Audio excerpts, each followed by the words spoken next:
La novia jamás llegó. 200 invitados murmurando. Un altar vacío. Un hombre humillado en silla de ruedas. Y entonces miró a la empleada que servía agua y le susurró: «Por favor, finge ser mi novia hoy».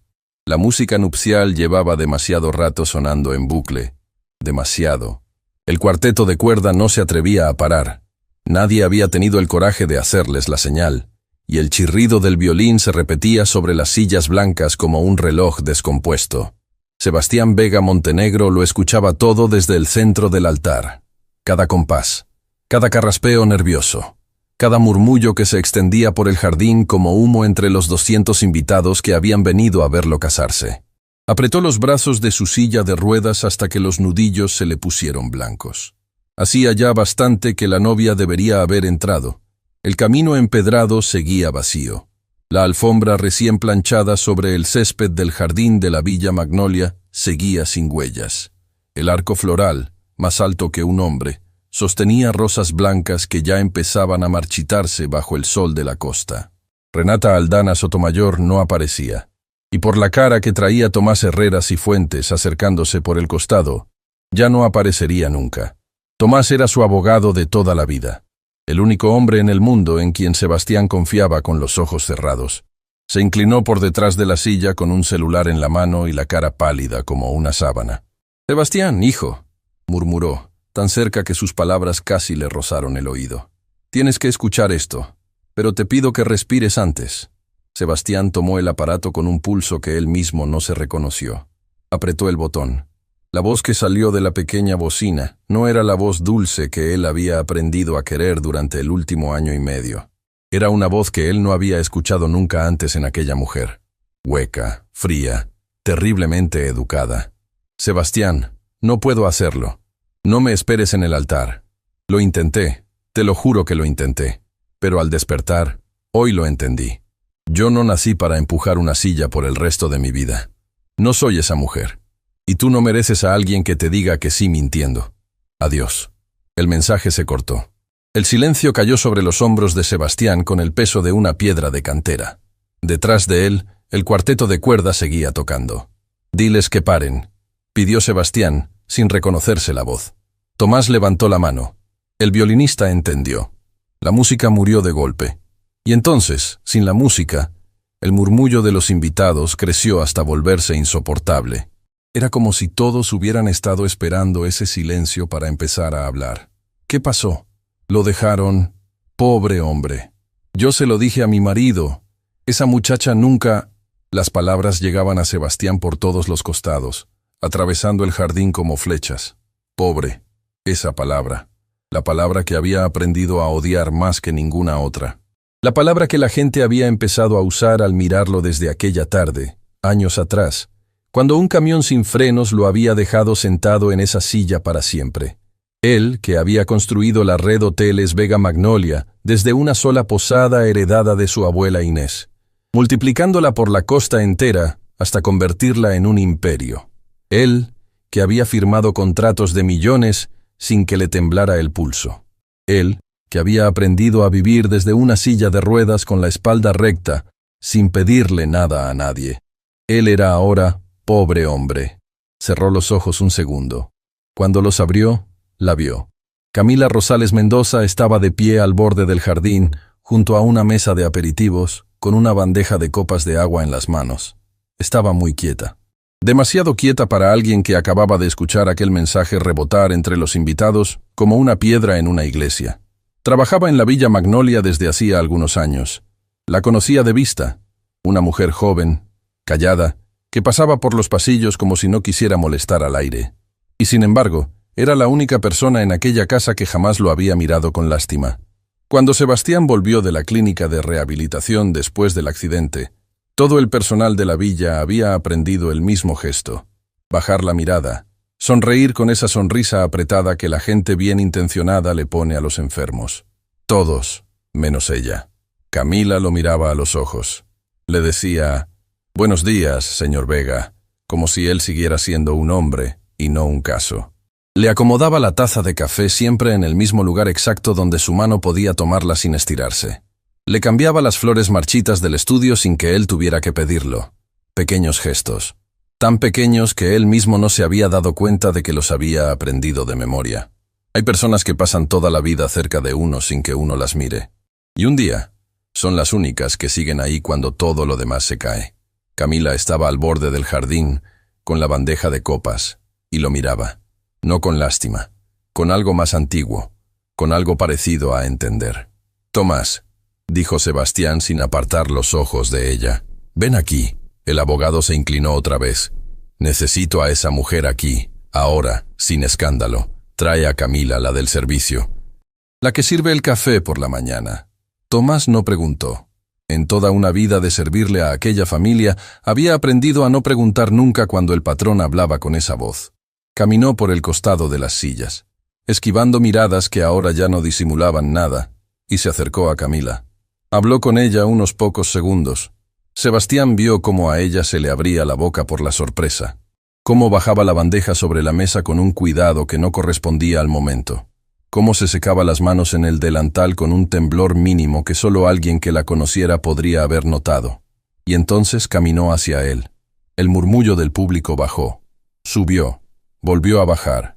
Algunos invitados se pararon de las sillas para ver mejor. Don Augusto Aldana Esquivel, padre de la novia ausente, se cruzó de brazos a un costado del jardín con la cara endurecida como un mármol. Doña Mercedes Olivares, la gobernanta jefe de la villa, se quedó paralizada en la fila del personal con un pañuelo a medio camino del ojo. Camila llegó frente a la silla de ruedas. No se sentó, no se inclinó.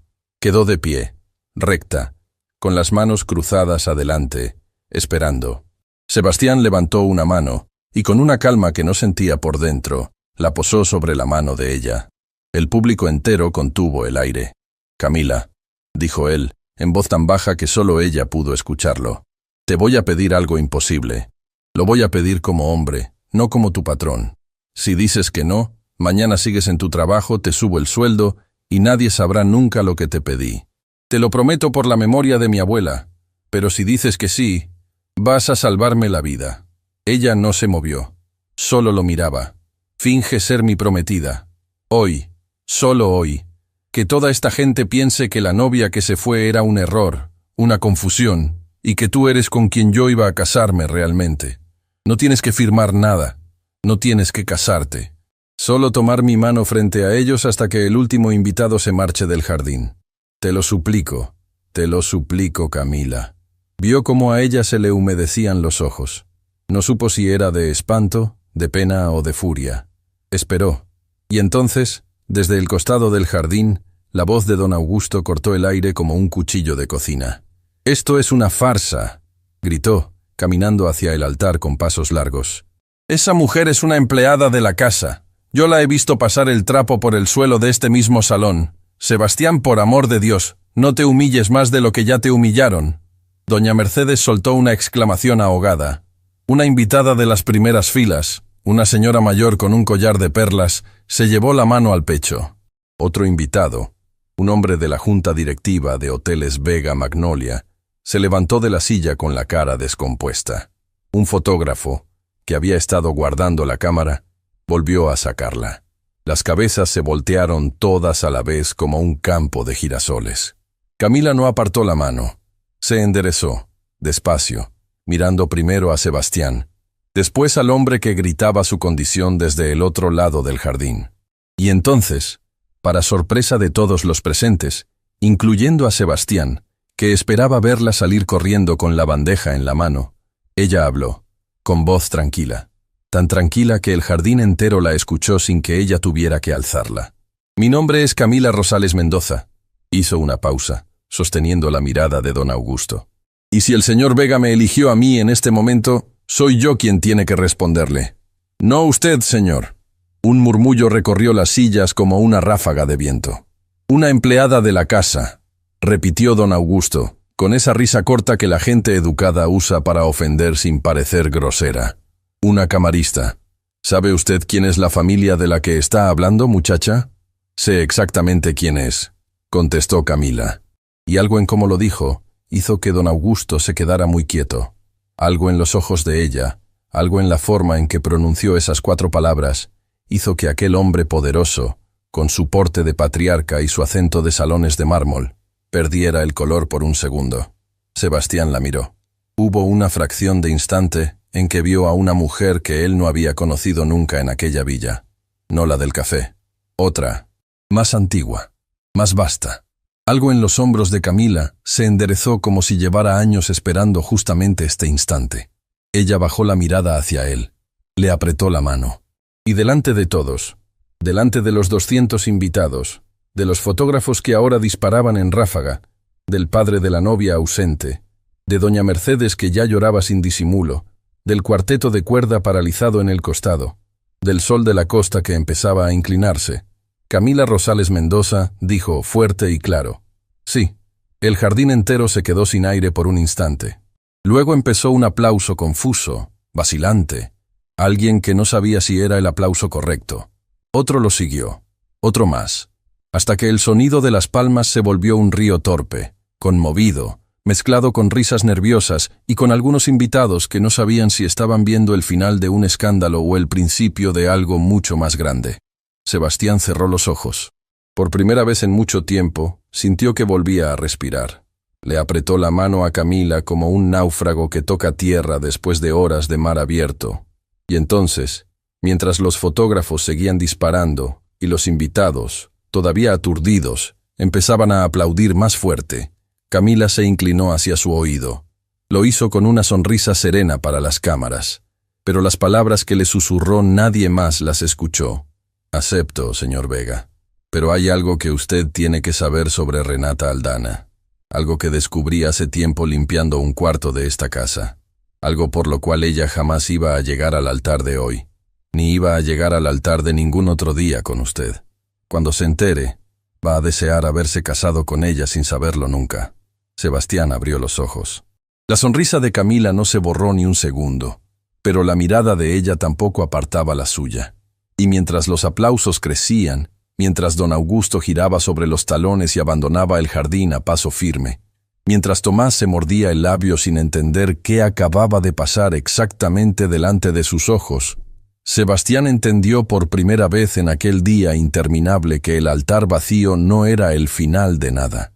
Era apenas el principio. El último invitado salió del jardín de la Villa Magnolia, cuando el sol ya empezaba a inclinarse sobre los techos de tejas rojas. Sebastián lo vio marcharse desde la ventana del estudio, con el medallón de plata de su abuela apretado entre los dedos. Era una costumbre vieja, hombre.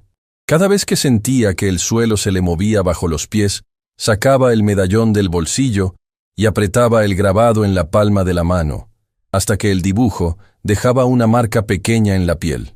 Era el modo que él tenía de recordarse a sí mismo que seguía vivo. Detrás de él, Tomás Herrera Cifuentes terminaba de cerrar la puerta con 2 vueltas de llave. Despedí al cuarteto, despedí al cura, despedí al fotógrafo, dijo el abogado, con esa voz suya de hombre cansado que ya no se sorprende con nada. Mañana va a estar en todos los noticieros de la costa. Mañana al mediodía, te lo aseguro. En algún portal van a tener una foto de esa muchacha tomándote la mano frente al altar. Ya lo sé. No, Sebastián. No lo sabes. Tomás dejó caer el portafolio sobre el escritorio. Mañana en la junta directiva, alguien va a usar este escándalo para pedir tu reemplazo, y va a tener la mitad de los votos. Sebastián no respondió. Seguía mirando por la ventana. En el jardín, las sillas blancas habían quedado tiradas como si una tormenta hubiera pasado por ahí. Los empleados las recogían en silencio. Y al fondo, junto a la puerta lateral del salón de servicio, estaba Camila, de pie, con las manos cruzadas adelante, esperando que la llamaran.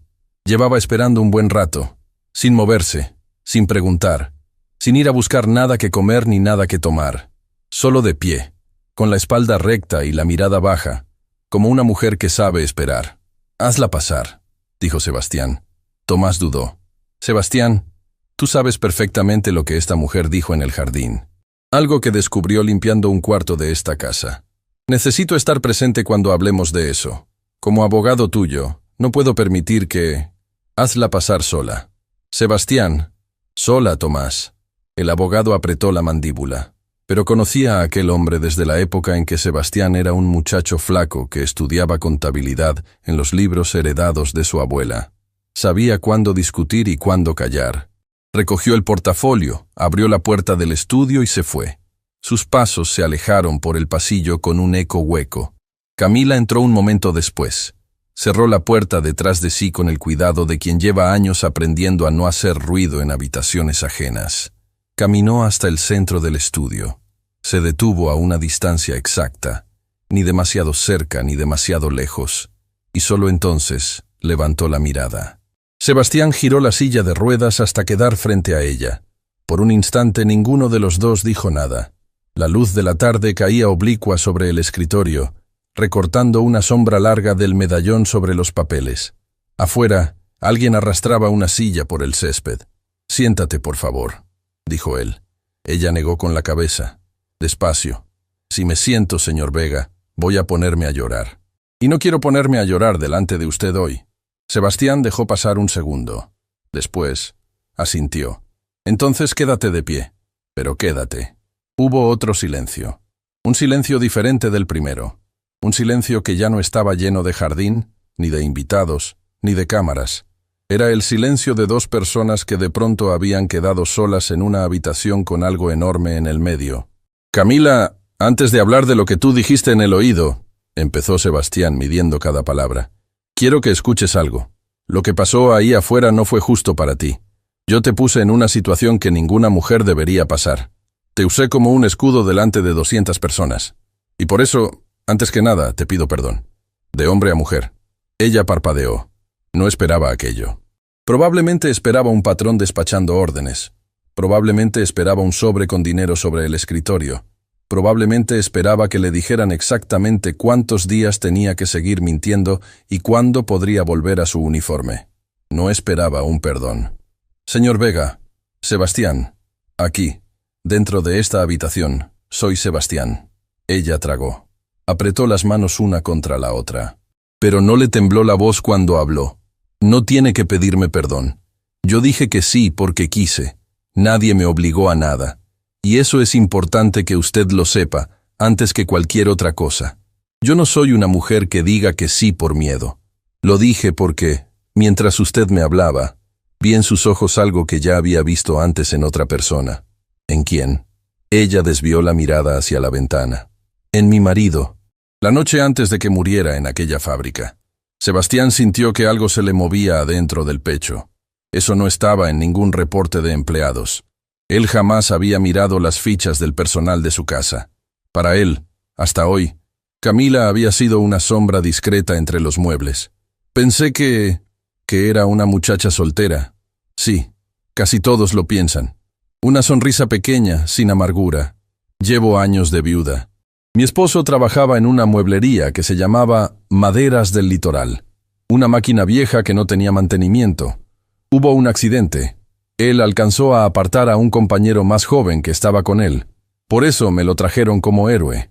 Por eso me firmaron una pensión miserable. Porque era héroe muerto, no obrero muerto». Le tembló la voz por primera vez.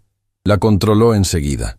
«Mi madre está enferma del corazón hace mucho tiempo. Mi hermana menor va al colegio todavía y quiere ser médica.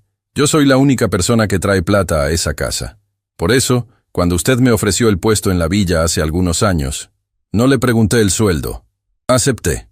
Sebastián cerró los ojos un instante. Recordaba el día. Doña Mercedes Olivares se la había recomendado. «Una muchacha tranquila», había dicho la gobernanta. «Una muchacha que no va a darnos dolores de cabeza».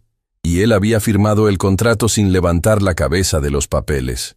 «Camila, ¿por qué nunca te quejaste? Yo aumenté el sueldo del personal 2 veces desde que llegaste, pero tú nunca pediste un peso más, ninguna licencia extra, nada. Porque no estaba ahí para quejarme, señor Sebastián. Estaba ahí para sostener mi casa. Y porque además, esta villa fue lo único parecido a un descanso que tuve en muchos años». Sebastián la miró de verdad, por primera vez, y se dio cuenta de que aquella mujer no era apenas la del café por la mañana ni la de las flores cambiadas en el estudio. Era una mujer que había aprendido a sostener el mundo entero sobre los hombros sin pedir aplausos. «Quiero proponerte un trato», dijo él. Ella levantó la mirada otra vez.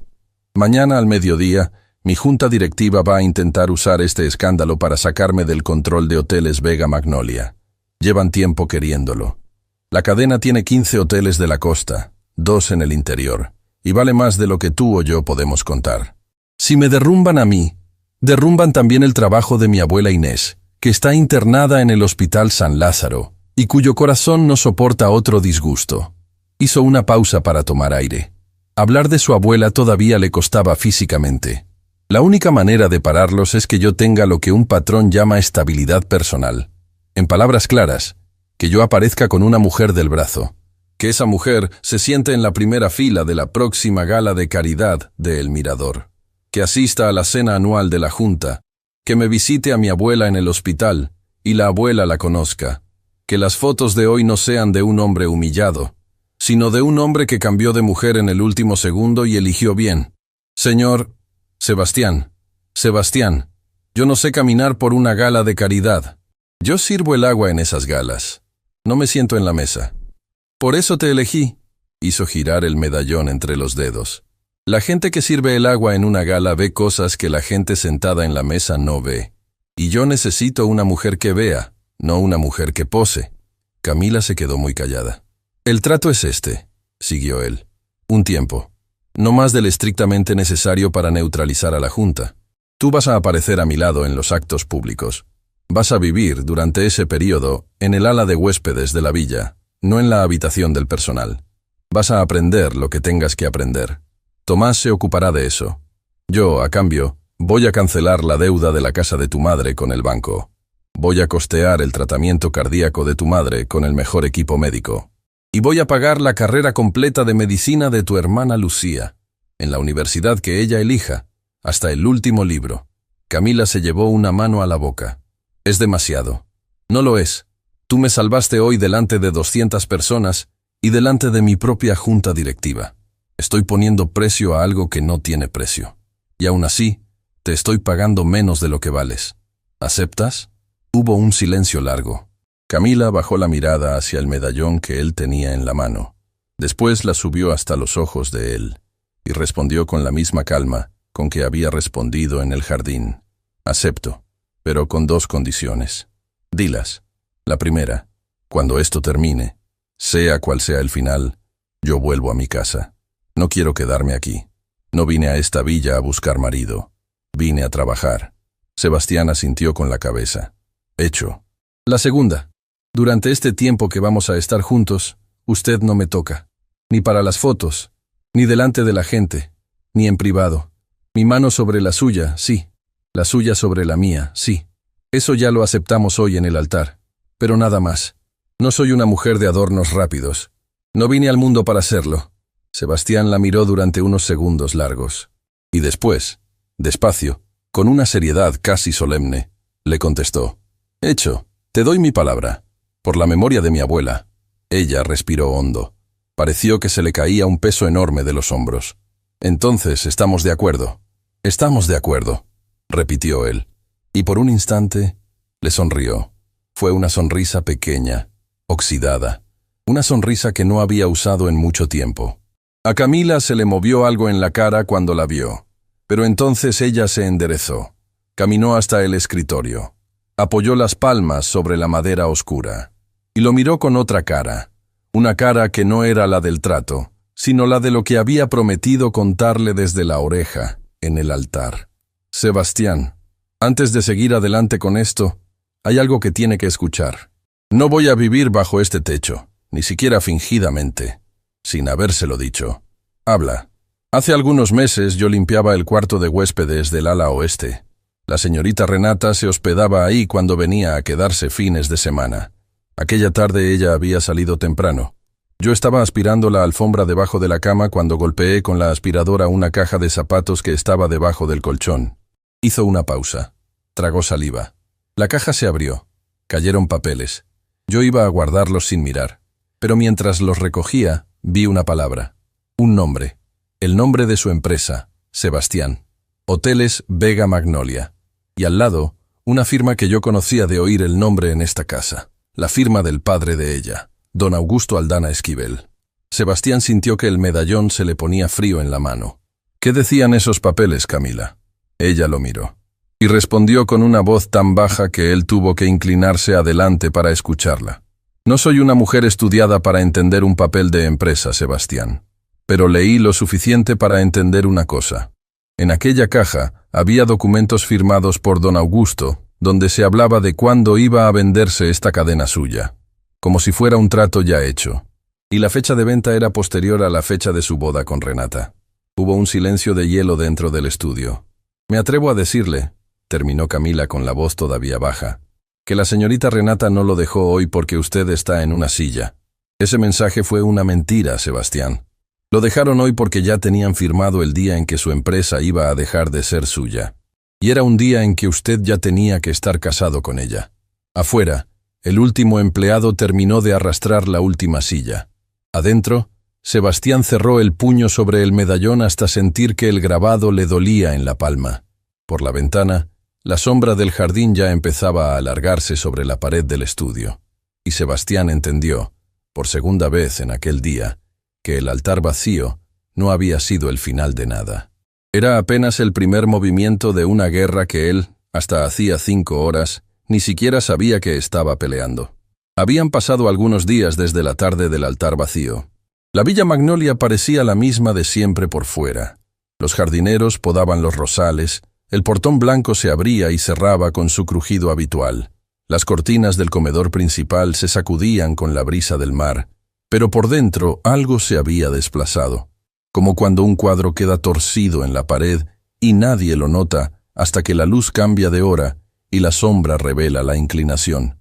Camila Rosales Mendoza estaba en el ala de huéspedes, junto a la cómoda, cuando aquella sombra se hizo visible. Tenía el cuaderno de su madre entre las manos. Era un cuaderno gastado, encuadernado en cuero oscuro, con las puntas dobladas por los años de manoseo. Su madre lo había llenado de recetas, de poemas escritos a lápiz, de listas de compras de los meses en que la plata alcanzaba apenas para frijoles y tortilla. Camila lo abrió por la última página. La contratapa estaba forrada de papel marrón. Pasó la yema del dedo por una costura disimulada.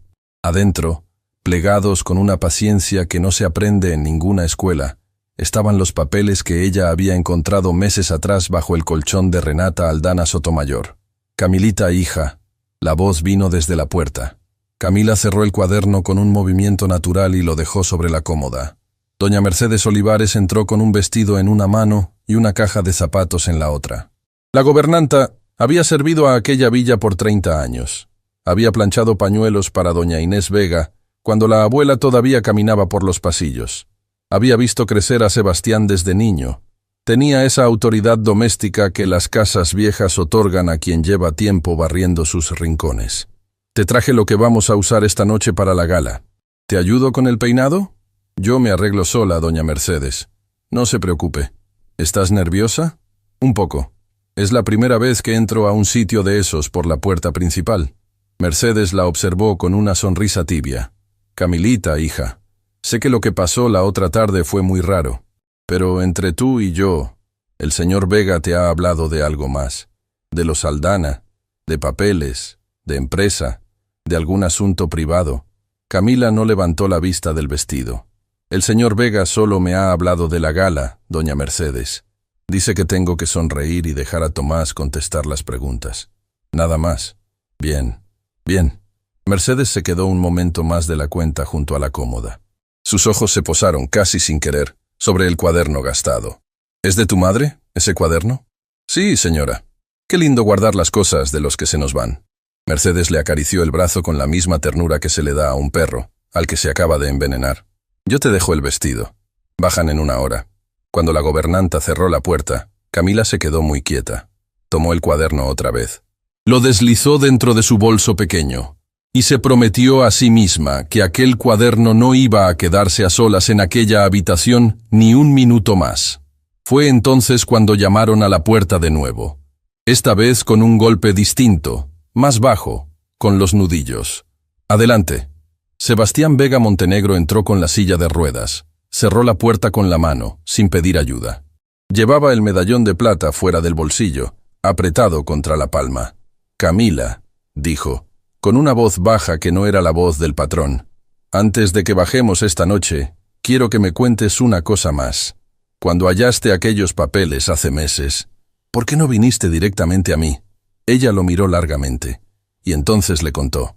Le contó que había bajado las escaleras del ala oeste con los papeles temblando bajo el delantal, que había encontrado a doña Mercedes en la lavandería, que le había dicho, palabra por palabra, lo que vio, que Mercedes la había mirado con esa misma sonrisa tibia que acababa de mostrarle hacía un momento, y que le había contestado, la señorita Renata es de la familia, Camilita. No te metas en lo que no te concierne. Y olvídate de esos papeles. Quien anda metiéndose en cuartos ajenos, después no encuentra trabajo en ninguna casa de la costa. Sebastián cerró los ojos, tan despacio que casi no se notó. Cuando los abrió, el medallón le había dejado una marca roja en la palma de la mano. Mercedes lleva 30 años con nosotros, dijo, casi para sí mismo. Mi abuela la llamaba hija cuando la veía. Por eso, Sebastián, yo guardé los papeles. No tenía cómo probar nada. No tenía a quién contarle. Lo único que podía hacer era esperar. Y rezar para que llegara el día en que alguien me preguntara. Sebastián tomó aire profundo. Hoy alguien te preguntó. Hoy alguien me preguntó. Bajaron poco después. Tomás Herreras y Fuentes los esperaba al volante. El camino al centro de convenciones. El mirador subía la colina entre palmeras inclinadas por el viento del mar. Adentro del coche, nadie habló por un buen rato. En algún momento, Camila notó que el medallón se le estaba escurriendo del bolsillo a Sebastián. Estiró la mano y, sin pedir permiso, lo acomodó. Él la miró. Ella le sostuvo la mirada un instante. No fue un gesto de novios. Fue un gesto de hermana, de madre, de algo más antiguo que un hombre y una mujer en un coche. Tomás los miró por el espejo retrovisor y apretó el volante. El mirador apareció en lo alto, con sus columnas blancas iluminadas. Las cámaras se amontonaban en la entrada principal. Tomás bajó el vidrio del coche. La rampa para silla de ruedas está al costado, dijo el guardia sin levantar la vista. Por la puerta de servicio. Sebastián se mantuvo en silencio. Camila apretó los labios. Una rampa mal hecha es como una palabra mal dicha. Revela a quien la construyó. Y aquella rampa, en una sala donde una entrada costaba lo que ganaba una familia en medio año, llevaba directamente a la puerta del servicio. Como si un hombre en silla y un mesero con bandeja fueran la misma cosa. Mercedes le había dicho a Camila que entrara por la puerta principal, que se dejara fotografiar sola, brevemente, antes de entrar. Camila no lo hizo. Caminó al costado de Sebastián hasta la puerta de servicio. Cruzó por la cocina del mirador con él, entre meseros que la miraron sin decir nada, y entre cocineros que bajaron la cabeza. Llegaron al salón principal por el costado, juntos.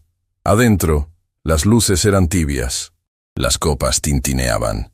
Don Augusto Aldana Esquivel estaba al fondo, junto a una columna, con su esposa doña Beatriz Aldana del Solar, una mujer alta y silenciosa que llevaba años aprendiendo a mirar sin decir. Renata no estaba. Camila la buscó con los ojos. No la encontró en ninguna mesa. Don Augusto, en cambio, alzó la copa hacia ella con una sonrisa que era todo menos cordial. Sebastián la fue presentando una por una. Mi prometida, Camila Rosales. Algunos le tendieron la mano con frialdad educada, otros con curiosidad genuina. Camila contestaba con palabras simples.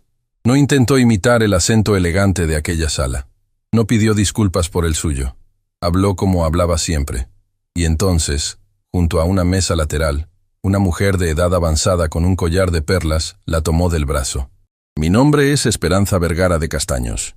Yo conocí a Inés Vega cuando éramos jóvenes. Su voz tembló un instante. Le habría gustado conocerla a usted, querida. Y créame, no se lo digo a cualquiera. Camila bajó la mirada y le besó la mano a la anciana. Fue un gesto antiguo, casi olvidado, pero salido del alma. Doña Esperanza tuvo que sacar el pañuelo del bolso. Varias señoras de la mesa miraron la escena en silencio. Algo se movió en aquel salón aquella noche. Algo que ninguna foto iba a poder capturar, pero que todas las matronas presentes sintieron. Camila no era una intrusa, era otra cosa. Algo que les recordaba a sus propias madres, a sus propias abuelas. Algo verdadero en una sala llena de cosas pulidas. Don Augusto lo notó. Y por eso, antes del postre, se acercó a Camila y le pidió una palabra a solas en el balcón. Salieron al balcón. La brisa del mar movía las plantas en macetas. Augusto se apoyó en la balaustrada de mármol con elegancia estudiada. «Querida, no le voy a hacer perder tiempo. Sé el nombre de su madre, doña Tránsito Mendoza. Sé que está en la lista de espera del Hospital San Lázaro por una válvula cardíaca. Sé que su hermana menor, Lucía, sueña con entrar a la Facultad de Medicina y que sin beca no llega». Sonrió con dientes blanquísimos. «Yo soy un hombre con muchas amistades, en muchos lugares. Una palabra mía, querida, y una lista de espera puede volverse mucho más larga de lo que el corazón de su señora madre tiene de tiempo». Camila no se movió, no bajó la mirada, no alzó la voz, lo dejó terminar. Y cuando él calló, ella habló con una calma que el balcón entero pareció escuchar. «Señor Aldana, mi madre llegó a esa lista porque su corazón se cansó de aguantar todo lo que la vida le puso encima. No por usted. Y va a salir de esa lista cuando le toque. No porque usted lo decida. Yo lavo platos, señor. No lavo conciencias. La suya. Hágasela usted mismo». Después le hizo una inclinación pequeña, casi cortesana, y volvió adentro. Don Augusto se quedó solo en el balcón con la copa temblando en la mano. En el coche de regreso, Sebastián habló por primera vez en mucho rato. «Camila, eso que le dijiste en el balcón, lo escuché todo. Tomás puso un grabador pequeño en tu bolso, por seguridad. Lo perdono, si me perdonas tú a mí». Ella sonrió cansada hacia la ventana. «Bien hecho». Tomás carraspeó al volante. «Sebastián, hay algo más. Mientras ustedes estaban allá adentro, recibí una llamada del personal de seguridad de la villa. La cámara del ala de huéspedes registró que alguien entró al cuarto de la señorita Camila durante la gala. Estuvo ahí cerca de 20 minutos. Revisó cada cajón. Levantó el colchón. Buscó por todas partes. A Camila se le heló la sangre, hasta que recordó. Sonrió. «¿Quién, Tomás?», preguntó Sebastián. Tomás la miró por el espejo retrovisor antes de contestar. «Doña Mercedes Olivares». Sebastián cerró los puños sobre el medallón. 30 años. 30 años de servicio. La mujer que su abuela Inés llamaba hija. La traidora vivía dentro de los muros de la propia villa. Camila abrió el bolso. Sacó el cuaderno gastado de cuero oscuro. Lo posó en su regazo. «No va a hallar nada en mi cuarto», dijo con una voz tranquila. «El cuaderno de mi madre va conmigo a todas partes. Donde voy yo, va él». Sebastián la miró. Y por primera vez desde el accidente que lo había dejado en aquella silla, desde la mañana del altar vacío, desde el día en que le dijeron «pobre hombre» por primera vez en su vida, soltó una risa breve, real, como un hombre que vuelve a respirar. El coche subió la última curva de la colina hacia la Villa Magnolia. Las luces del portón aparecieron al final del camino, y entonces Tomás frenó en seco. En la puerta de la villa, debajo de la luz amarilla de la lámpara de entrada, había una figura esperando, vestida con un abrigo largo, de pie, sola, sin coche en el camino, como si hubiera llegado caminando desde el infierno. Renata Aldana Sotomayor había vuelto, y los esperaba. Renata Aldana Sotomayor estaba bajo la lámpara amarilla del portón de la Villa Magnolia, con un abrigo largo que parecía no abrigarla. Tenía el cabello recogido con prisa. Tenía los labios partidos. Tenía un bolso de cuero pequeño junto a los pies, como si hubiera caminado mucho hasta llegar ahí.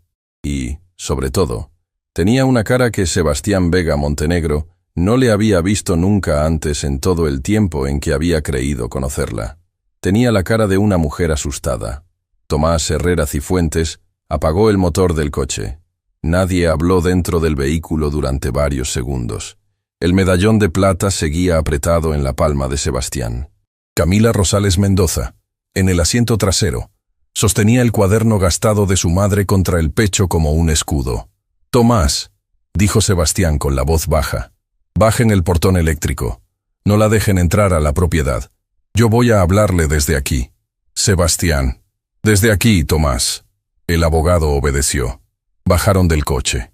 Camila se quedó 2 pasos detrás. Sebastián movió la silla de ruedas hasta detenerse delante del portón cerrado. Renata estaba al otro lado, separada de él por el enrejado de hierro forjado. «Sebastián», dijo Renata. Le tembló la voz. «Necesito hablarte. Por favor, no tengo a dónde más ir esta noche». «Mandaste un audio diciendo que no querías empujar mi silla», respondió él sin levantar el tono. Esta es mi silla. Vine en ella. Habla. Renata cerró los ojos un instante. Cuando los abrió, estaban llenos de lágrimas. Y fue entonces, exactamente en ese instante, cuando Sebastián entendió algo que el medallón le venía gritando desde días atrás. Él había convivido años con esta mujer. Había planeado un casamiento con ella, y no había aprendido nunca a distinguirle el llanto verdadero del llanto ensayado. Pero Camila, que apenas la había visto pasar 2 veces por los pasillos de la villa, supo, sin moverse, sin decir nada, lo que él tardó años en sospechar. Esas lágrimas son de las que sirven para algo, murmuró Camila, casi sin abrir los labios. Tomás también lo notó. Apretó la mandíbula y dio un paso atrás, de manera que su grabadora pequeña, escondida en el bolsillo interior del saco, quedara apuntando hacia la voz de Renata. «Sebastián, mi padre me obligó a irme aquella mañana», dijo Renata desde el otro lado del portón. «No fui yo te quiero. Yo iba a casarme contigo. Pero él me amenazó. Me dijo que si entraba al jardín, él iba a desheredarme. Yo huí porque tuve miedo. Pero ahora vine a contártelo todo. Vine a ayudarte». «¿A ayudarme?» «Sé cosas, Sebastián. Sé lo que mi padre planeó contra ti. Sé los nombres de los miembros de tu junta directiva que firmaron con él. Sé las cuentas en las que iba a entrar la plata de la venta. Te lo cuento todo, pero tienes que dejarme entrar esta noche. Tienes que protegerme. Si mi padre se entera de que estoy aquí, esto se acaba mal para mí». Hubo un silencio. Sebastián miró el portón. Miró a Tomás. Miró a Camila.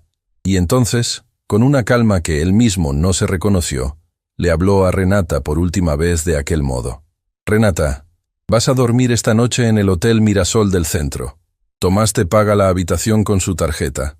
Mañana al mediodía, tú y yo nos vemos en las oficinas de mi abogado. Si lo que dices es verdad y vienes con pruebas, voy a estudiarlo. Si no, no vas a volver a verme nunca. Esta es la única oferta que te voy a hacer». «Sebastián, por favor». «El Hotel Mirasol queda a 15 minutos. Tomás te llama un coche». Tomás ya estaba pidiéndolo desde el celular. Renata cerró los puños contra el portón. Por un segundo Camila pensó que la mujer iba a gritar.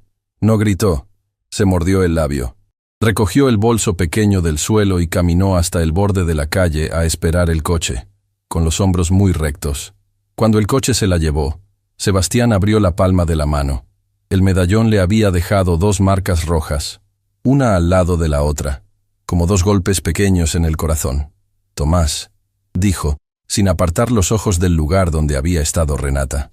«Esta noche, en la villa, no duerme nadie del personal habitual. Que se vayan todos a sus casas con un día libre pagado. Quiero la villa vacía esta noche. Solo Camila, tú y yo. Y doña Mercedes también. Que la villa la vea irse. Sin escándalo. Mañana decidimos qué hacer con ella». Hecho. Más tarde, dentro del estudio, Sebastián desplegó sobre el escritorio los papeles del cuaderno gastado de Camila. Eran apenas 3 hojas mecanografiadas, un membrete sobrio, una firma reconocible al pie. Tomás los leyó con los lentes en la punta de la nariz. Los releyó. Después se quitó los lentes y se masajeó los ojos.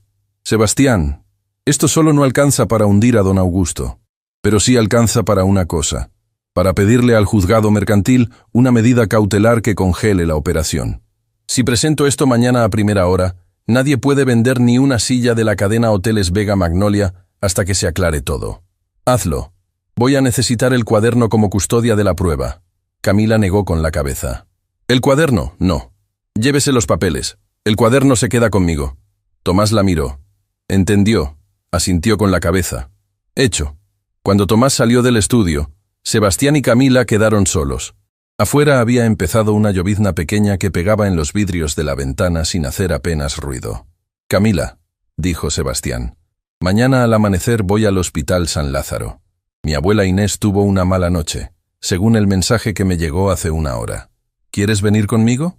Ella se sorprendió. «¿Yo? Pero su abuela ni me conoce». «Te conoce». La enfermera de planta le mostró las fotos que salieron en los noticieros del altar. «Hace 3 días que mi abuela me pide hablar contigo. Yo no quería traerte mientras todo esto estaba tan crudo. Pero hoy ya no puedo seguir aplazándolo. Si tú no quieres ir, no pasa nada. pero te lo pregunto. Voy. A primera luz del día siguiente, salieron rumbo al hospital. La llovizna había parado. El cielo estaba lavado y limpio sobre los techos de la costa. El Hospital San Lázaro era un edificio de 3 plantas, blanco, austero. La habitación de doña Inés Vega quedaba en el último piso, con vista a un patio interior con una palmera vieja. Cuando Camila empujó la silla de Sebastián hasta dentro de la habitación, se quedó parada en el umbral. Doña Inés era una mujer pequeña, frágil, con el cabello recogido por una enfermera con dedos cariñosos. Tenía los ojos celestes muy claros. Tenía una vía intravenosa en la mano. Y tenía, al cuello, un medallón de plata exactamente igual al de su nieto. «Acércate, mi niña», dijo la abuela. Su voz era apenas un hilo, pero firme. «Acércate sin miedo». Camila se acercó. Tomó la mano libre de la anciana. Doña Inés le retuvo los dedos con una fuerza sorpresiva para una mujer en su estado. «Yo conocí a tu madre», dijo de pronto la abuela. A Camila le dio un vuelco en el pecho. «¿A mi madre, señora?» «Doña Tránsito Mendoza». «Sí. Cuando yo era joven y todavía caminaba, hacía obra social en una casa de costura para mujeres de barrio del puerto. Tu madre estuvo ahí un tiempo. Tenía las manos más finas de toda la sala. Cosía florcitas con un primor que yo no he visto en otra mujer. Y un día tuvo que dejar las clases porque se le enfermó el marido. Nunca pude pagarle todo lo que ella me regaló de su tiempo». Le apretó los dedos otra vez. «Me alegra que la vida me la haya devuelto en su hija». Camila tuvo que llevarse la mano libre a la boca. Sebastián miró a su abuela, después a Camila, después al techo blanco, tragando saliva en silencio. Hay coincidencias que no son coincidencias. Hay vidas que sin que uno se entere, llevaban décadas tejiendo un encuentro. «Mi niña», dijo doña Inés, mirándola a los ojos. «Mi nieto te eligió delante de 200 personas en un altar. Yo no estaba ahí, pero he vivido lo suficiente para saber una cosa.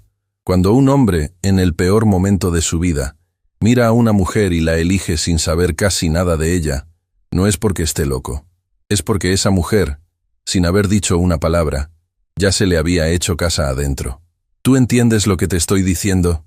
Camila asintió con la cabeza, sin poder hablar. «Cuídamelo», pidió la anciana. «Y cuídate tú, que mi nieto no tiene a nadie más, y tú tampoco».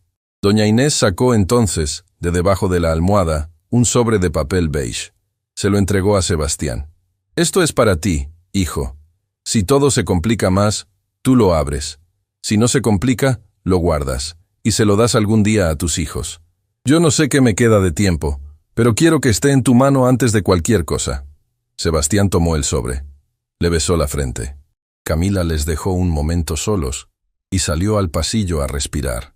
En el pasillo del último piso, junto a la ventana que miraba al patio interior, había una silla de plástico para acompañantes. Camila se sentó. Apretó el cuaderno de su madre contra el regazo. Pensó en doña Tránsito, en su casa pequeña del barrio del puerto. Pensó en las manos finas de costura de las que la abuela acababa de hablarle.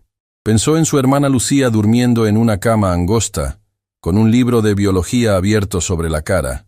Pensó en su marido, en el hombre joven que había salido un día a la fábrica y nunca había vuelto, y sin querer, soltó una lágrima en silencio. Una mano le tocó el hombro. Era Tomás. Había llegado al hospital. Tenía la cara descompuesta. «Camila, ¿Sebastián está adentro?» «Sí. Necesito que entres conmigo. Tengo que decirles algo a los dos juntos». Volvieron a la habitación. Tomás cerró la puerta con cuidado para no perturbar a la anciana, que se había quedado dormida con la mano sobre el pecho. «Sebastián, Camila, la medida cautelar que presenté esta mañana se aceptó. La cadena Hoteles Vega Magnolia queda congelada para cualquier operación de venta hasta nueva orden judicial». Tomás respiró. «Pero no vine solo a traer eso. Cuando salí del juzgado me esperaba alguien afuera, una persona que pidió hablar conmigo en un café cercano. Vino sin abogado, sin escolta, sin nada». «¿Quién, Tomás?» El abogado se mojó los labios secos. «Doña Beatriz Aldana del Solar, la esposa de don Augusto, la madre de Renata». Sebastián no se movió. «¿Y qué quería?» «Quería contarme algo, Sebastián. Sobre el accidente que te dejó en esa silla». El silencio en la habitación se volvió tan denso que se escuchó la respiración pausada de doña Inés en la cama. Camila sintió que el cuaderno le temblaba en las manos. Sebastián posó la palma sobre el medallón, que ahora ya no le dolía solo en la palma.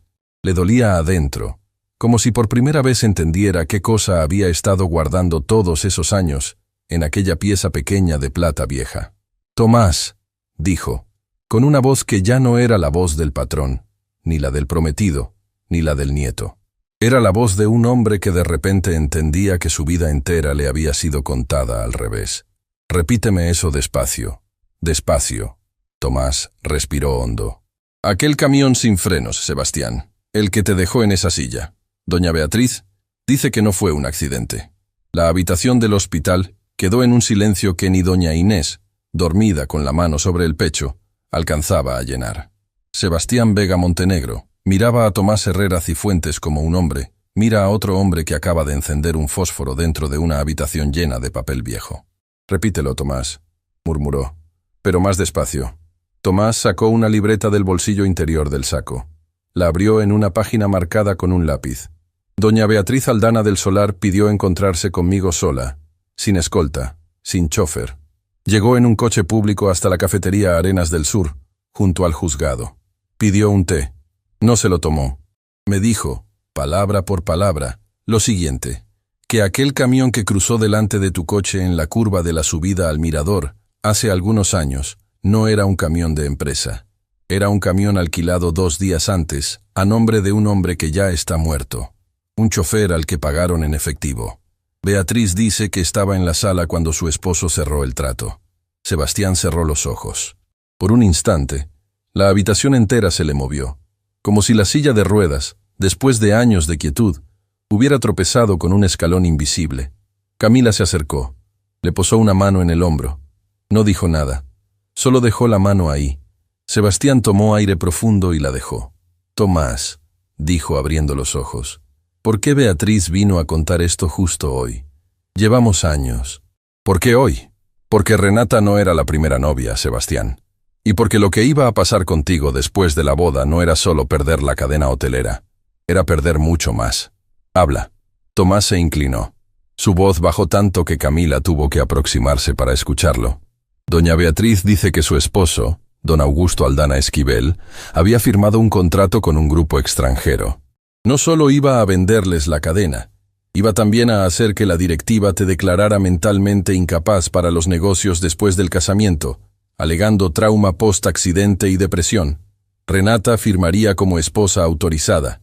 Te internarían en una clínica psiquiátrica privada en el interior, indefinidamente. La fortuna entera, la cadena, la villa, todo, pasaría al manejo conjunto de Renata y de su padre durante años». Camila se llevó la mano libre a los labios. «Yo», empezó Sebastián. Tuvo que detenerse. Le costaba dar aire a las palabras. «Yo me iba a quedar en una clínica el resto de mi vida». «Sí», dijo Tomás. «Doña Beatriz dice que ese era el plan completo. Y dice más. Dice que ella accedió durante años, que se calló, que se hizo la que no escuchaba en su propia casa.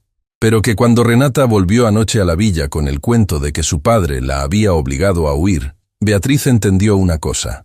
Su hija ya no estaba siendo usada por Augusto. Su hija ya estaba siendo Augusto.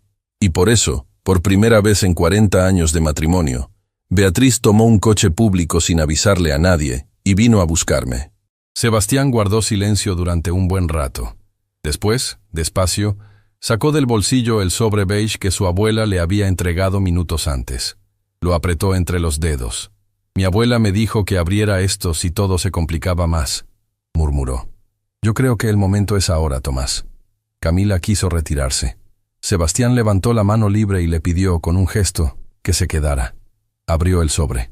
Adentro había 2 hojas escritas a mano, con la letra trabajosa de doña Inés. Sebastián las leyó en silencio. Se le humedecieron los ojos. Pasó la primera hoja. Pasó la segunda. Cuando terminó, dobló las hojas con un cuidado casi religioso y se las entregó a Tomás. «Léelas tú», en voz baja. «Yo no puedo decirlas». Tomás las leyó. Cuando terminó, miró a Sebastián con una expresión que Camila no le había visto nunca en la cara. «Tu abuela», dijo Tomás, «sabía. Lo sabía hace años, Sebastián. Lo sabía desde unos meses después del accidente. Por eso te puso a estudiar Derecho Mercantil. Por eso te hizo poner el patrimonio de la cadena bajo una estructura que solo tú puedes desbloquear. Por eso nunca quiso que te casaras con Renata Aldana, aunque jamás te lo dijo en voz alta. Sebastián se llevó las dos manos a los ojos. Se quedó así un instante largo. Cuando bajó las manos, Camila vio una lágrima caer sobre el pantalón de él. Una sola. Sebastián, que había soportado el altar vacío sin un quejido público, lloraba ahora en silencio por la mujer pequeña que dormía en aquella cama de hospital. «Mi abuela me protegió», murmuró. «Mi abuela me protegió todos estos años, sin decirme, para no quitarme el sueño, para que yo siguiera siendo un hombre, y no un asustado». Camila se arrodilló junto a la silla de ruedas. Sin pedir permiso, le tomó las dos manos. Se las besó una, después la otra, como su madre Tránsito le había enseñado a besar las manos de los abuelos en su barrio del puerto. Sebastián cerró los ojos. Doña Inés, en la cama, suspiró sin despertar, como si en algún rincón del sueño profundo en que estaba, hubiera sentido la escena. Volvieron a la Villa Magnolia al final de la tarde. La villa estaba vacía, tal como Sebastián había pedido. Solo el guardia del portón, lejano, cuidaba la entrada. Doña Mercedes Olivares se había ido por la mañana con su día libre pagado, sin sospechar nada. Tomás se encerró en el estudio con 3 carpetas. Camila se quedó con Sebastián en el salón principal, y entonces sonó el timbre del portón. Tomás miró por la cámara de seguridad. «Es doña Beatriz», dijo. «Pidió venir esta tarde para entregar documentación. Llegó antes de lo previsto. Hazla pasar». Doña Beatriz Aldana del Solar entró en el salón con el aire de una mujer que ya no espera nada de la vida, y por eso, justamente por eso, ha decidido decir la verdad. Llevaba un bolso viejo de cuero. Sebastián le ofreció asiento. Camila le acercó un vaso de agua sin que nadie se lo pidiera. Beatriz tomó el vaso con manos que temblaban, no de miedo, sino de cansancio acumulado durante décadas. «Sebastián, hijo mío», dijo, mirándolo a los ojos. «Yo conocí a tu abuela cuando éramos 2 jóvenes en bailes de provincia. Inés se casó por amor con un hombre que la respetó hasta el último día. Yo me casé por conveniencia con un hombre que nunca me respetó. Esa es toda la diferencia entre tu vida y la mía». Abrió el bolso. Sacó un sobre. Sacó un segundo sobre. Sacó un cuaderno de tapas duras, marcado con goma elástica, y los puso uno al lado del otro sobre la mesa baja del salón. «Este sobre tiene los nombres de los miembros de tu junta directiva, que aceptaron sobornos de mi marido. Hay 6. 3 de ellos son cabeza visible. Los otros 3 son votos de complemento». Tocó el segundo sobre. «Aquí están los recibos de los pagos en efectivo al chofer del camión. Mi marido los guardó por seguridad propia. Yo los copié hace meses cuando supe que podía pasar lo del casamiento». Tocó el cuaderno. «Aquí está mi puño y letra. Una declaración firmada y fechada de mi mano. Si tu abogado la presenta, yo la sostengo en juzgado. No me corro». Tomás abrió las 2 carpetas. Empezó a comparar nombres. La cara se le endureció más con cada hoja que pasaba. Pasó 5 minutos en silencio. Cuando terminó, miró a Sebastián. «Sebastián, esto es completo. Con esto no hay solo medida cautelar. Con esto hay imputación penal. A tu junta, a don Augusto, y lamentablemente también a Renata, porque firmó papeles sabiendo lo que firmaba». Beatriz cerró los ojos. Una sola lágrima cayó sobre la mesa baja.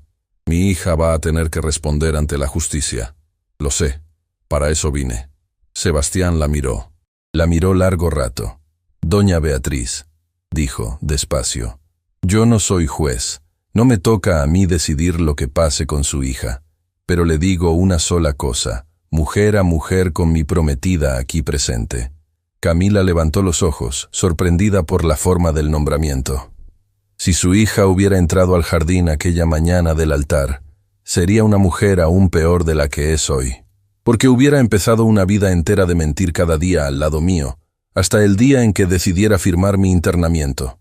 La que la salvó a ella, esa mañana, fue justamente la que ella desprecia, la empleada que sirvió el agua.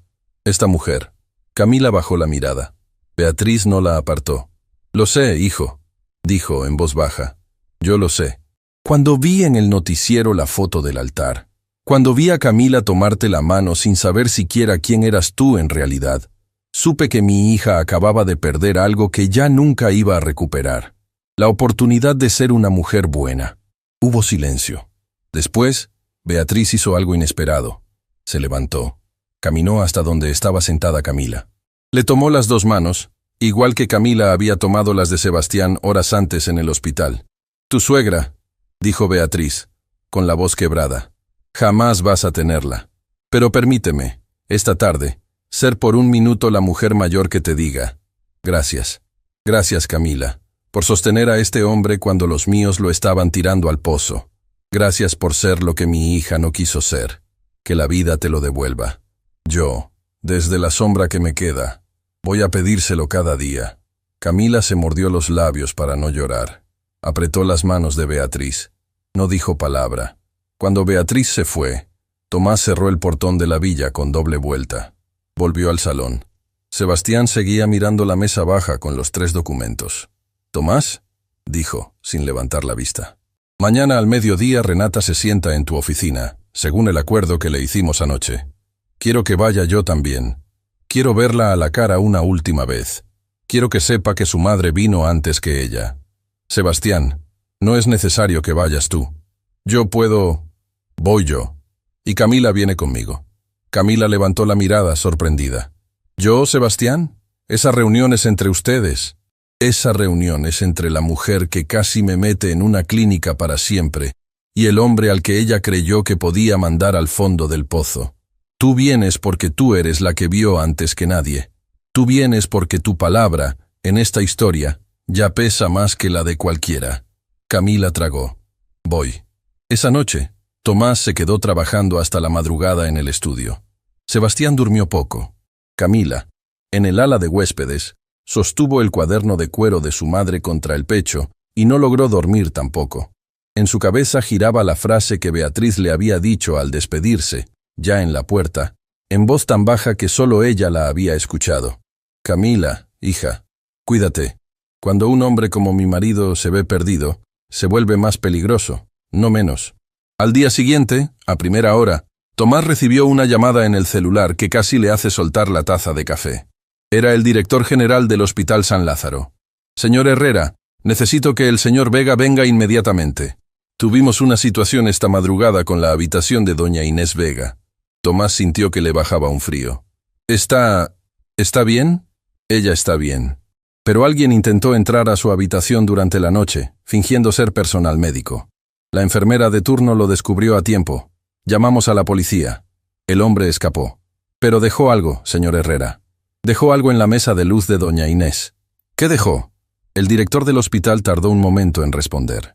«Una invitación de boda, señor Herrera. La invitación original del casamiento que no se realizó. Y encima, escrito con marcador rojo, una sola palabra. Diga, próxima». La reunión extraordinaria de la Junta Directiva de Hoteles Vega Magnolia fue convocada para el mediodía siguiente, en el último piso de la torre corporativa del centro de San Esteban del Mar. Tomás Herrera Cifuentes la pidió formalmente esa misma madrugada. Apenas terminó la llamada del director del Hospital San Lázaro. Apenas escuchó la palabra escrita en marcador rojo sobre la mesa de luz de doña Inés Vega. Sebastián Vega Montenegro no durmió esa noche. Camila Rosales Mendoza tampoco. A primera hora del día, antes de salir hacia la torre, ella entró al estudio de la villa con 2 tazas de café y una fotografía vieja en la mano. «Antes de que bajemos, Sebastián, hay algo que tengo que enseñarte». Le puso la fotografía sobre el escritorio. Era una foto en blanco y negro, gastada por los años, con una esquina doblada. En la imagen aparecía un hombre joven, en uniforme de obrero, junto a una bandera pequeña de un sindicato textil. Detrás del hombre joven, fácilmente reconocible aún siendo un cuarto de siglo más joven, estaba don Augusto Aldana Esquivel. Esta foto la encontré junto a los papeles, debajo del colchón de la señorita Renata. Estaba metida adentro de un sobre amarillo. Yo no entendí entonces lo que significaba. Anoche, mientras no podía dormir, recordé el nombre del sindicato de la bandera. Es un sindicato textil, que mi suegra mencionó muchas veces. El sindicato del que mi marido oyó hablar toda su vida. Sebastián la miró sin parpadear. ¿Tu marido? Joaquín Beltrán Cardona.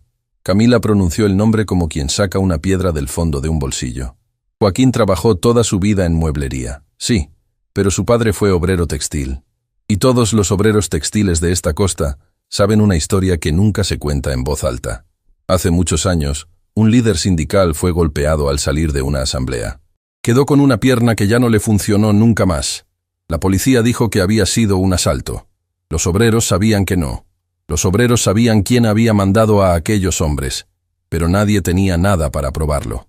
Sebastián tomó la fotografía con la mano que tenía libre. El joven obrero de la foto es ese mismo hombre. Y atrás suyo, la persona que la gente del sindicato nombraba en voz baja como el responsable, es don Augusto. La señorita Renata guardaba esa foto sin saber, posiblemente, todo lo que significaba. Tal vez la encontró en una caja de su padre y la apartó porque le pareció un trofeo. Pero en esta costa, Sebastián, esa foto vale más que cualquier documento de empresa. Esa foto, mostrada en el lugar correcto, deja a don Augusto sin amigos. Sebastián guardó la foto en el portafolio junto a los documentos. Se inclinó hacia Camila. La miró con la calma profunda de un hombre que acaba de entender que la mujer frente a él lleva años cargando llaves de puertas que él ni siquiera sabía que existían. Camila, cuando esto termine, sea como sea, yo necesito decirte algo importante. Pero hoy no es el día. Hoy vamos a la torre. Después hablamos. Después hablamos. La sala de juntas de Hoteles Vega Magnolia tenía una mesa larga de madera oscura que llevaba 30 años recibiendo decisiones. Los miembros de la junta llegaron uno a uno con la prisa fingida de quien finge no saber nada. Don Augusto Aldana Esquivel llegó último, acompañado de su hija Renata. Los dos venían sin abogado. Era una decisión calculada.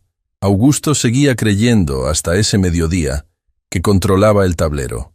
Sebastián entró rodando la silla por la rampa lateral, con Tomás a su izquierda y Camila a su derecha.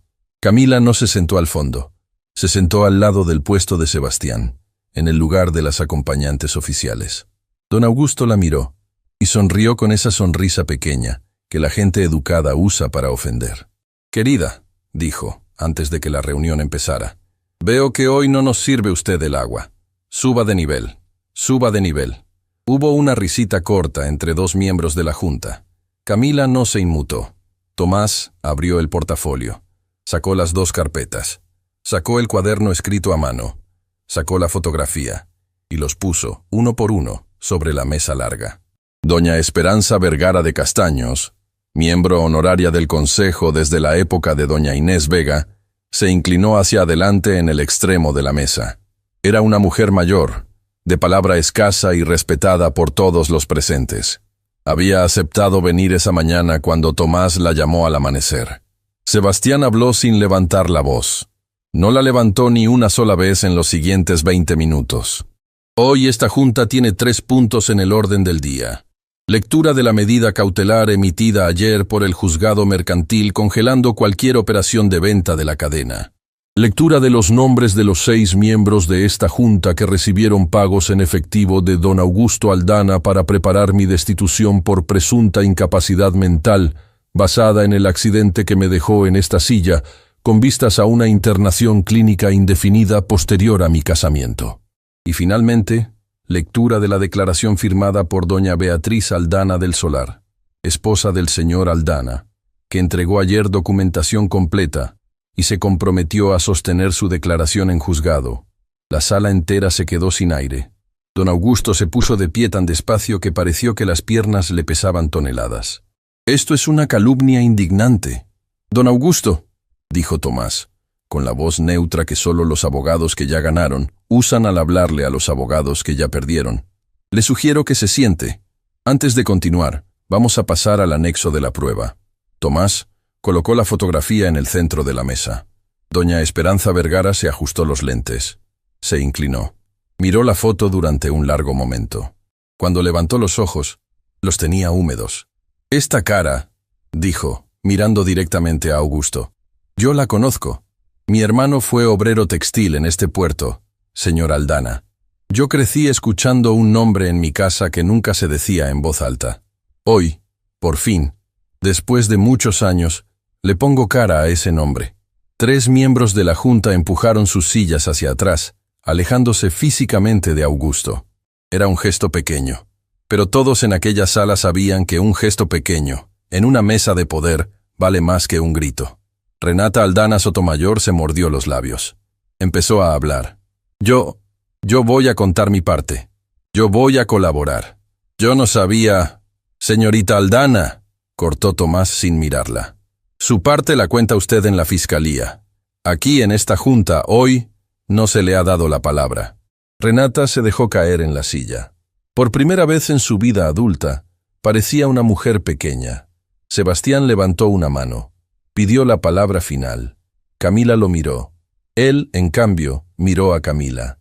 Hay alguien en esta sala que no es miembro de la Junta, ni accionista, ni abogada, pero que tiene más derecho que nadie a decir las últimas palabras de esta reunión. Camila, si quieres, habla. Camila se levantó despacio.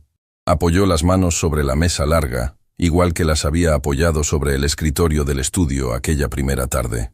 Miró a los 6 miembros corruptos. Miró a don Augusto. Miró a Renata. Miró, por último, a doña Esperanza, que la sostenía con una pequeña inclinación de cabeza. «Mi nombre es Camila Rosales Mendoza», dijo con voz firme. «Soy camarista. Trabajo desde hace algunos años en la Villa Magnolia. Lavo platos, sirvo café, cambio sábanas. Nunca pisé una escuela de negocios. Nunca firmé un contrato de millones. Pero hay una cosa que aprendí, cargando bandejas por salones como este. Y hoy la voy a decir delante de todos ustedes. Una sola vez, para que la recuerden». Hizo una pausa pequeña. La sala entera contuvo el aire. «La gente que sirve el agua en una mesa, señores, ve cosas que la gente sentada en la mesa no ve. Y ustedes, durante años, se sentaron en esta mesa creyendo que las personas que servían el agua no tenían ojos. Hoy descubren que sí. Hoy descubren también que esos ojos llevan mucho tiempo guardando lo que vieron, esperando el día correcto para hablar. Hoy es ese día. No vine a humillar a nadie. Vine, simplemente, a devolverles la mirada que ustedes nunca pensaron que les iba a hacer de vuelta». El silencio en la sala se volvió absoluto. Doña Esperanza fue la primera en aplaudir. Despacio. Una vez, otra, otra. El aplauso pequeño se contagió a 3 miembros de la Junta, después a uno más, hasta que media mesa aplaudía con una solemnidad extraña. Don Augusto Aldana Esquivel salió de la sala escoltado por seguridad corporativa. Renata salió detrás suyo, llorando sin disimulo. Los 6 miembros corruptos firmaron sus renuncias antes de salir. Tomás los recibió una a una con el sello de la empresa. Cuando la sala se vació, quedaron solos los 3. Sebastián, Camila y Tomás. Doña Esperanza se acercó antes de irse. Tomó las manos de Camila. «Camila, hija, yo no tengo descendencia. Mi marido y yo decidimos hace años destinar parte de nuestro patrimonio a una fundación que paga becas universitarias. Tu hermana Lucía Rosales Mendoza, si aprueba el examen de medicina, tiene desde este mismo mediodía su carrera completa pagada por la Fundación Vergara de Castaños. Sin condiciones, sin firma de tu parte, sin obligación con nadie. Es mi modo de devolverle a tu madre las clases de costura que mi querida Inés nunca alcanzó a pagarle». Camila se llevó la mano libre a la boca. No pudo hablar. Solo asintió con la cabeza, derrotada por aquella ternura. Doña Esperanza la besó en la frente como una abuela. Volvieron a la villa al final de la tarde. Sebastián, en el camino, recibió una llamada del Hospital San Lázaro. Era el mismo director. La voz del hombre temblaba esta vez por motivo distinto. «Señor Vega, su abuela doña Inés despertó hace 1 hora. Está pidiendo verlo. Y dice algo que no entendemos del todo. Repite un nombre. Camila. Y repite una palabra. Capilla. Que vayan los 2 a una capilla. Que es lo único que ella ya quiere ver con sus propios ojos antes de soltar». Sebastián cerró los ojos. Camila, a su lado, se llevó las manos al cuaderno de su madre. Esa noche, en el estudio de la Villa Magnolia, Sebastián abrió por primera vez una carpeta que su abogado nunca había abierto delante de nadie. Buscó un nombre, llamó a una persona, programó una visita para la mañana siguiente a una capilla pequeña, rodeada de árboles, en las afueras del pueblo. Se llamaba Capilla Nuestra Señora del Rocío. Y entonces, por primera vez en años, marcó él mismo, con su propia mano, un número de teléfono que tenía guardado y nunca había usado. Esperó 2 timbres. Cuando le contestaron, Dijo solo una frase. Doña Tránsito Mendoza, soy Sebastián Vega. Le pido permiso, mañana al amanecer, para ir a buscarla a su casa y llevarla en mi coche a un lugar muy especial. No puedo decirle más por teléfono. Solo le pido que confíe en mí. Y que venga su hija menor, Lucía, también. Hubo un silencio del otro lado de la línea. Después, una voz muy pequeña, muy cansada, muy llena de algo que Sebastián no supo nombrar. Voy, hijo, voy. El amanecer en la costa llegó pálido, como si el cielo también supiera que aquel día iba a ser distinto. Sebastián Vega Montenegro salió de la Villa Magnolia con Tomás Herrera Cifuentes al volante. El medallón de plata de su abuela Inés iba en el bolsillo del pecho, encima del corazón. Pasaron a buscar a doña Tránsito Mendoza por la casa pequeña del barrio del Puerto. La casa era humilde. La fachada estaba descascarada por la sal del mar. Tránsito esperaba en la puerta con un chal sobre los hombros, apoyada en el brazo de Lucía Rosales Mendoza. La hija menor de Camila tenía los ojos grandes de una adolescente que todavía no entiende qué hace ahí, pero que aprendió hace tiempo a no preguntar cuando una hermana mayor manda. Sebastián bajó del coche.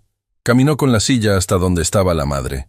Le tomó las dos manos y le dijo, sin preámbulo, lo que había ensayado durante toda la noche. Doña Tránsito, hace muchos años, mi abuela Inés Vega le pagó a usted unas clases de costura con menos plata de la que su tiempo valía. Hoy yo vengo a llevarla a usted a un lugar donde mi abuela quiere pedirle perdón por aquella deuda. Y donde además, su hija mayor va a casarse conmigo en una capilla pequeña de las afueras, si ella todavía me acepta. Tránsito lo miró.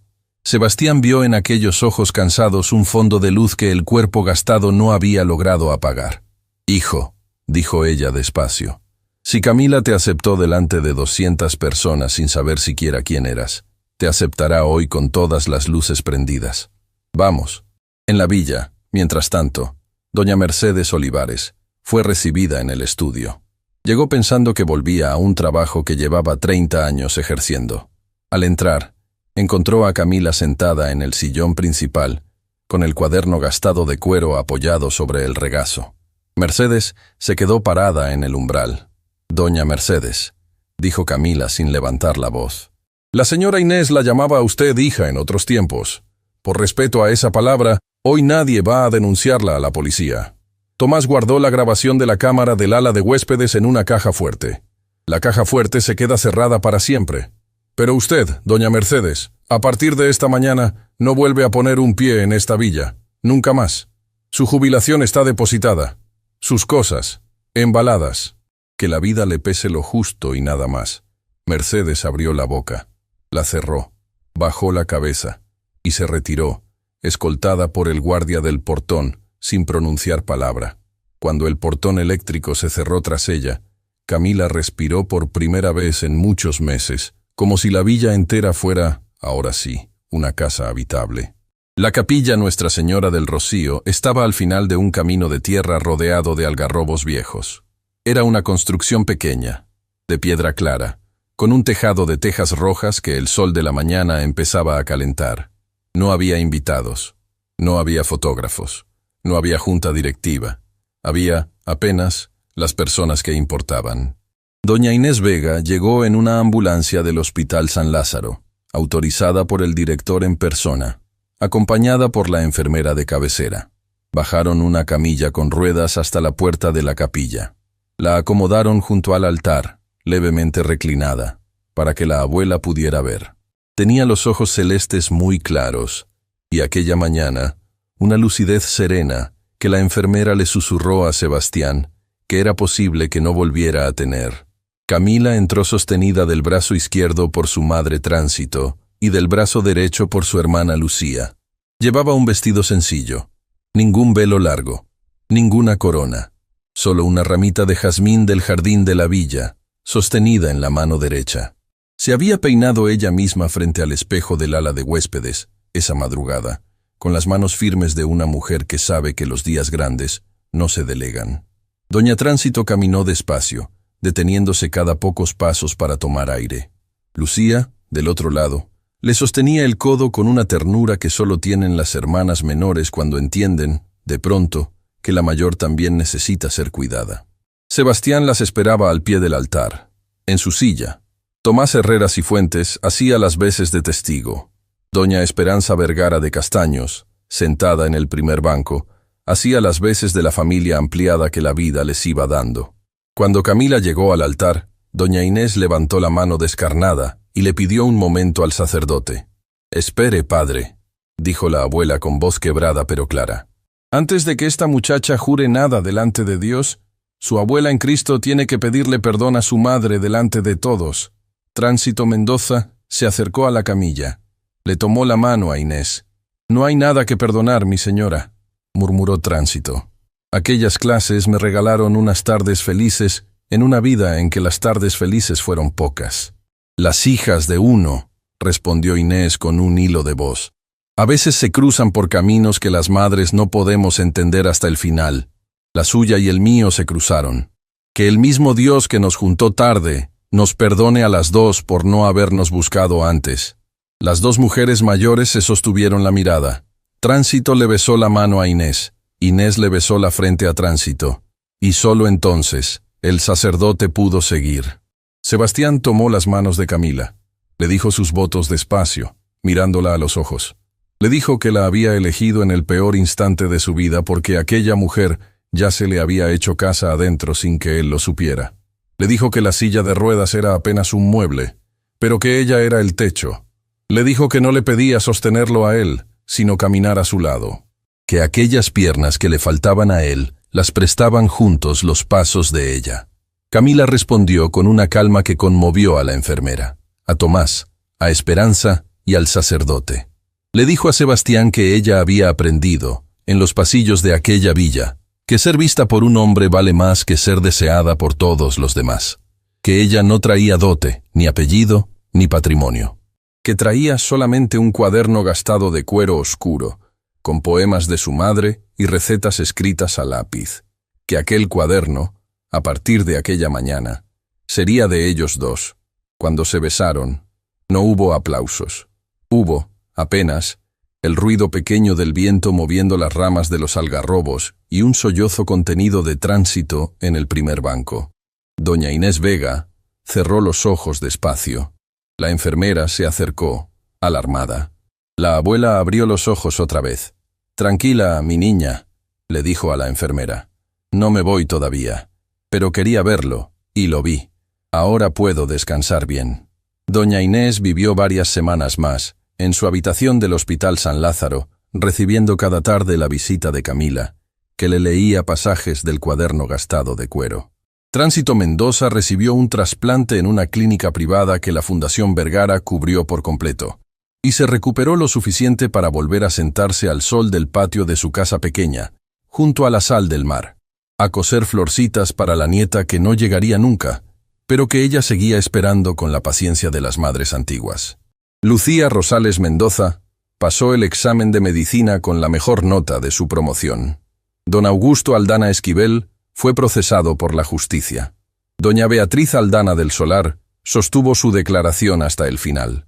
Renata Aldana Sotomayor colaboró con la fiscalía y recibió una pena reducida, lejos de la costa, en una ciudad del interior donde nadie sabía su apellido. Beatriz le escribió una carta a Camila, una sola, en la que le agradecía haber sido lo que su hija no quiso ser, y le pidió que aquella carta, al ser leída, fuera quemada. Camila la leyó, la quemó. Hoteles Vega Magnolia se reorganizó con una junta nueva. Doña Esperanza Vergara aceptó ocupar el sillón honorario que dejó Inés. Sebastián volvió a firmar contratos sin que le temblara el pulso. Pero esta vez los firmaba con Camila al lado, en una oficina diseñada para que la silla de ruedas y la mujer caminando llegaran juntas a la misma altura del escritorio. Pasó un tiempo. Una mañana cualquiera, en el jardín de la Villa Magnolia, Sebastián ensayaba con un fisioterapeuta. Logró sostenerse de pie, apoyado en una barra paralela, durante unos pocos segundos. Camila lo miró desde la puerta del jardín, con la mano en el vientre que ya empezaba a curvarse muy levemente. No le dijo nada, solo le sonrió. Sebastián entendió. El medallón de plata de doña Inés terminó colgado al cuello de Camila el día en que la abuela cerró los ojos por última vez. Una de las cartas manuscritas de Inés decía, en su última línea, que esta plata vieja siga acompañando a la mujer que mi nieto tuvo el coraje de elegir cuando estaba más solo que nunca. El cuaderno gastado de cuero oscuro pasó, con el tiempo, a las manos de Lucía. Cuando Lucía se recibió de médica, lo guardó en su consultorio, sobre el escritorio. Una paciente le preguntó una vez qué cuaderno era ese, tan viejo. Lucía le respondió mirando hacia la ventana. Es el cuaderno de las mujeres de mi familia. Aquí adentro está escrito, sin que ninguna lo haya escrito a propósito, todo lo que yo soy. Y en una tarde tibia, al final de un camino de tierra rodeado de algarrobos, Sebastián Vega Montenegro empujó por primera vez, dando 2 pasos sostenido por Camila, el coche pequeño donde dormía una niña que tenía los ojos celestes muy claros de una bisabuela que ya no estaba, las manos finas de costura de una abuela que la esperó con paciencia, y el nombre, sencillo y firme, de la mujer que un día sirvió el agua en un jardín, y devolvió, a quien quiso humillarla, una mirada que el mundo entero nunca olvidó. La niña se llamaba Inés. Y el viento del mar, esa tarde, parecía haber estado esperando ese nombre desde siempre.